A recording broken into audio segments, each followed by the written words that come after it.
नमस्ते विद्यार्थी मित्रों, धोरण 6 विषय हिंदी, चैप्टर नंबर 5 जैव विज्ञान की पार्ट 10। तो विद्यार्थी मित्रों, अगले वीडियो में हमने देखा था चैप्टर नंबर 5 का पार्ट 1। उसमें हमने क्या सीखा था? तो कि हमने काव्य पढ़ी थी। क्या किया था? काव्य का अभ्यास किया था। काव्य को हमने अच्छी तरह से समझी थी और उसका भावार्थ और अनुवाद भी हमने देखा था और उसके शब्दार्थ, मुहावरे और उसके अभ्यास में प्रश्न नंबर 1 और प्रश्न नंबर 2 हमने देखा था। राइट? तो आज हम आगे का क्वेश्चन देखेंगे। तो उससे पहले हमने सामूहिक गान किया था, काव्य का सामूहिक गान किया था ना। हाँ, तो वो क्या आपको आता है? हाँ, आप सीख गए होंगे, है ना। हाँ, तो बहुत अच्छी बात है। आप लोगों को घर पे यह काव्य गान करना है तो आपको अच्छी तरह से वह आ जाएगी। तो मुझे आशा है कि आप लोगों को अच्छी तरह से समझ में आ गया होगा। चलो, अब आज हम क्वेश्चन नंबर 3 देखेंगे। तो क्वेश्चन नंबर 3 में आपके पाठ्य पुस्तक में 26 पर दिया है आपको कि क्या है कि दिए गए उदाहरण के अनुसार समान प्रास वाले शब्दों की रचना कीजिए। क्या कहा है कि समान प्रास वाले शब्दों की रचना कीजिए। तो देखिए, आपको पहले उदाहरण दिया है, जिसमें उदाहरण है लिखावट। क्या है? लिखावट। तो लिखावट जैसा समान प्रास वाला शब्द, यानी कि जो लिखावट आपको उदाहरण में शब्द दिया है उसी की तरह दूसरा शब्द, जैसे लिखावट। तो क्या दिया है? रुकावट, सजावट। क्या है? रुकावट, सजावट। फिर से देखिए, लिखावट, रुकावट, सजावट। चलो, वैसे ही हमने आगे आपको शब्द दिया है कि नौकरानी, आरती, नायिका, चुनाव। तो वह आपको क्या करना है? समान प्रास वाले शब्द लिखने हैं। तो आप यहाँ पे देख सकते हो कि मैंने यहाँ पे आंसर लिखा है, तो कि क्या आंसर आएगा? तो देखिए कि नौकरानी। अब नौकरानी का हमें क्या करना है? तो कि समान प्रास वाला शब्द लिखना है। तो कैसे? देखिए, मैंने यहाँ पे लिखा है कि नौकरानी यानी कि देवरानी, शेखानी, जेठानी। तो ये समान प्रास वाले शब्द यानी कि एक जैसे शब्द। फिर से देखिए, नौकरानी यानी कि देवरानी, शेखानी, जेठानी। राइट?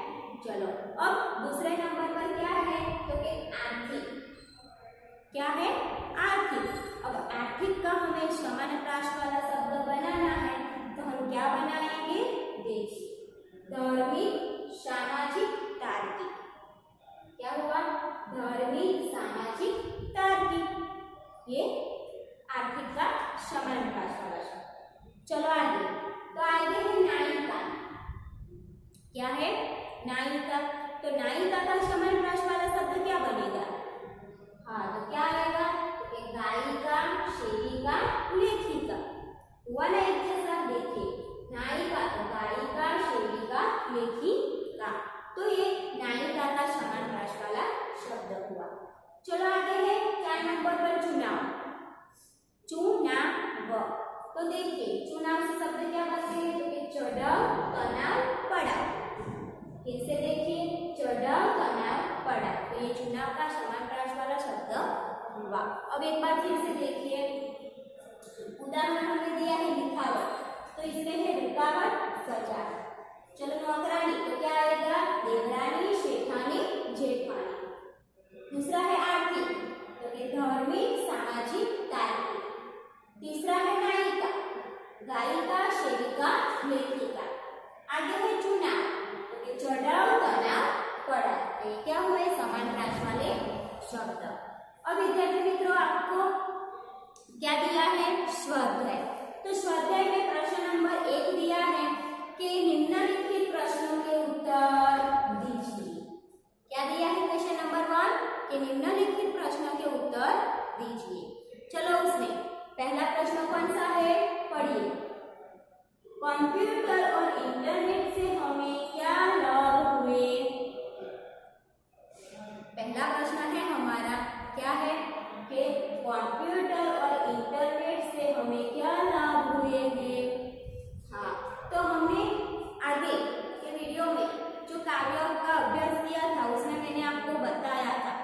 कंप्यूटर इंटरनेट से हमें क्या लाभ होता है। हाँ, तो हमें क्या लिखना है कि कंप्यूटर से बड़ी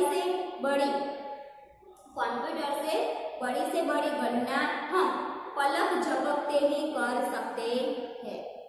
क्या करते हैं कि कंप्यूटर में बड़े से बड़ी गणना यानी कि हम जो गणतरी करते हैं वह पलक झपकते ही हो जाती है।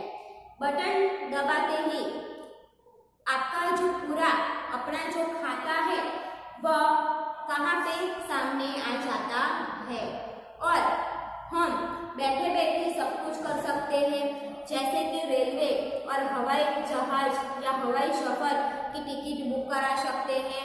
घर बैठे बैठे मुद्रण कार्य किया जा सकता है। सेना, शिक्षा आदि तमाम क्षेत्रों से कंप्यूटर का उपयोग वरदान सिद्ध हुआ है। इंटरनेट जानकारी का भंडार है। इससे इंटरनेट से किसी भी क्षेत्र में संबंधित पूरी माहिती, प्रामाणिक जानकारी मिल सकती है। तो विद्यार्थी मित्रों, इंटरनेट और कंप्यूटर से हमें क्या लाभ हुए हैं ये मैंने आपको आंसर बताया। चलो दूसरा नंबर पर क्या है, समय और शक्ति की बचत कैसे होती है। समय और शक्ति की बचत कैसे होती है ये भी हम सीख गए हैं। हाँ, तो क्या आएगा कि कंप्यूटर जैसे वैज्ञानिक उपकरणों के प्रयोग से समय और शक्ति की बचत हो सकती। क्या आएगा, कंप्यूटर जैसे वैज्ञानिक उपकरणों के प्रयोग से समय और शक्ति की बचत होती है।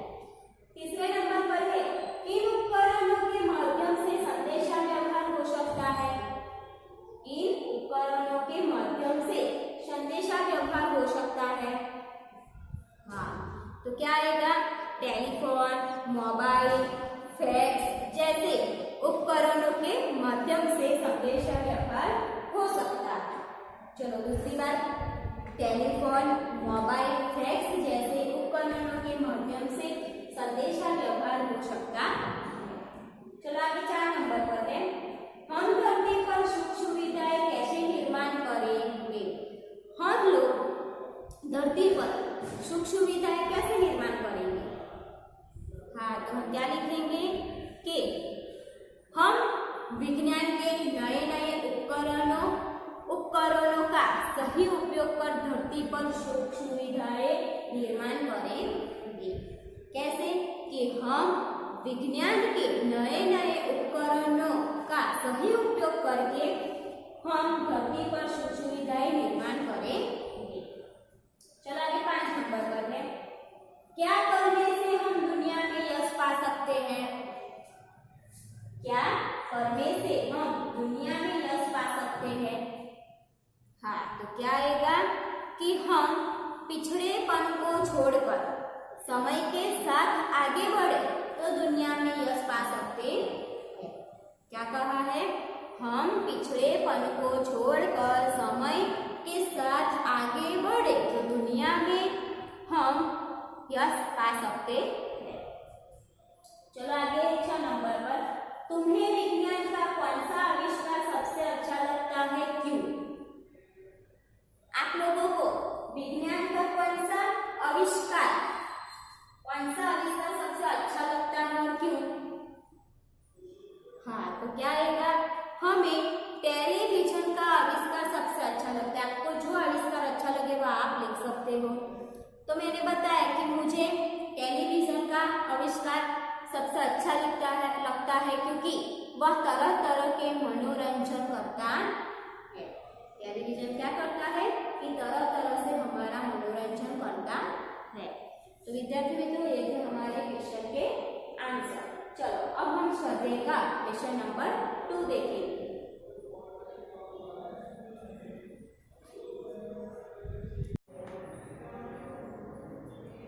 तो विद्यार्थी मित्रों, अब हम इस काव्य यानी कि क्वेश्चन नंबर 2 है कि काव्य पंक्तियों का भावार्थ स्पष्ट कीजिए।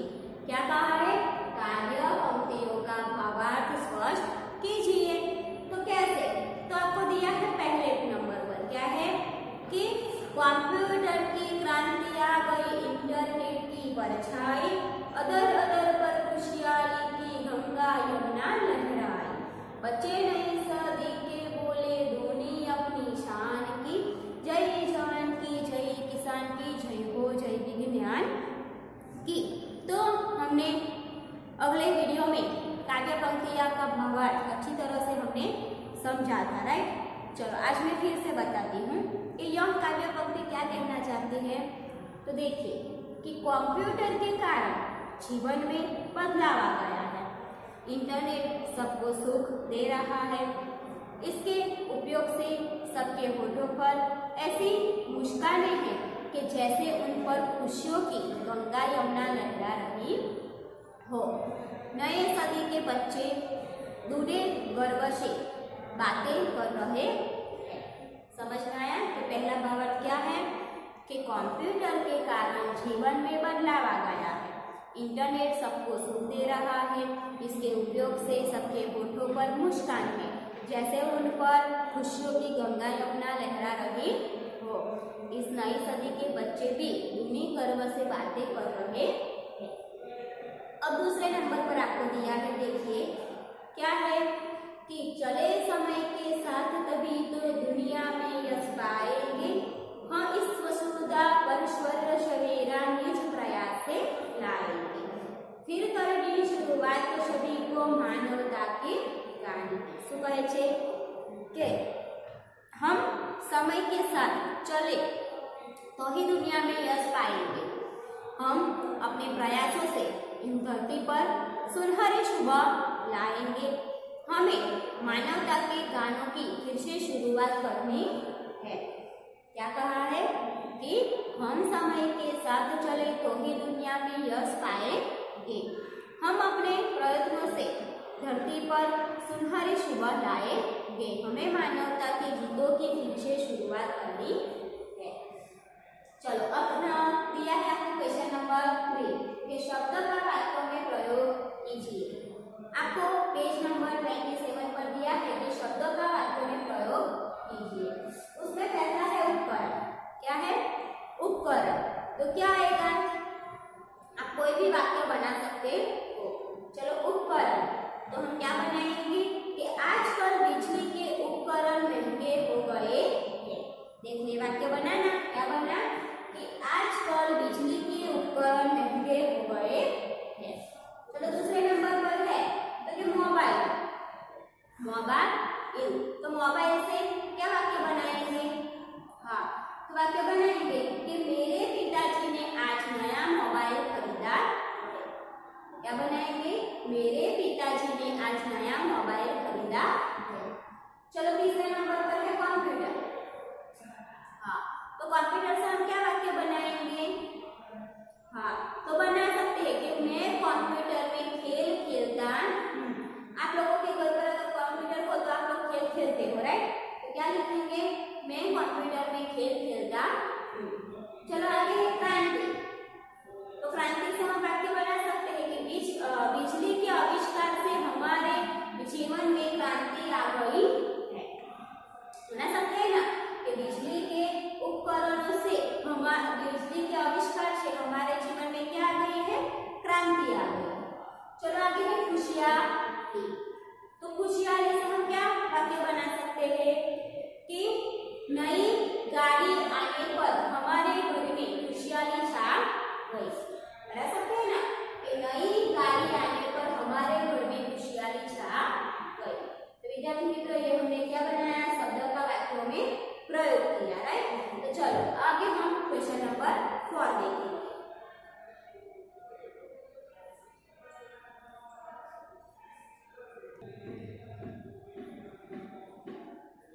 तो विद्यार्थी मित्रों, अब हम आगे देखेंगे क्वेश्चन नंबर 4।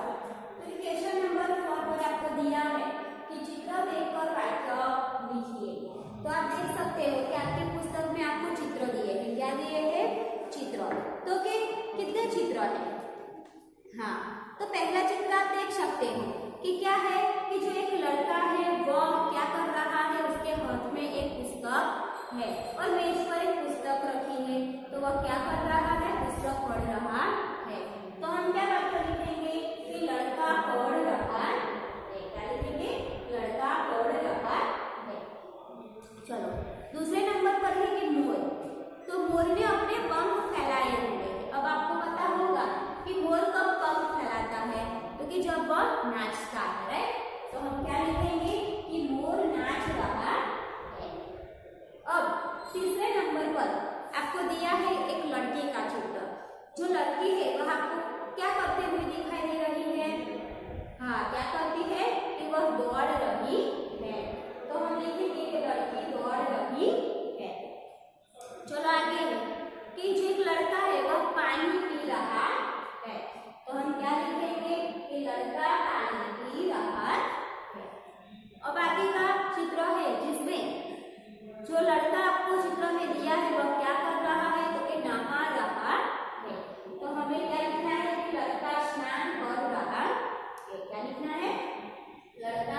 को बिठाकर जा रहा है। हम क्या लिखेंगे कि लड़का बीमार लड़के को पहिए वाली कुर्सी पर बैठाकर ले जा रहा है।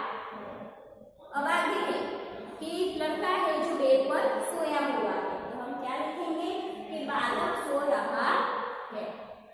अब आगे है तो कि ठेली वाला, उसके हाथ में आप देख सकते हो कि क्या है, लड़ी है। क्या है? लड़ी। ठेली वाला है वो શાક સબ્જી, આપણે સામાન્ય ભાષામાં કહીએ કે શું કહેવાય? લડી।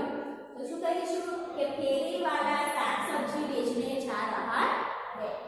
और आगे का है 12 कि लड़का पौधों को पानी दे रहा है। चलो फिर से एक बार देखिए।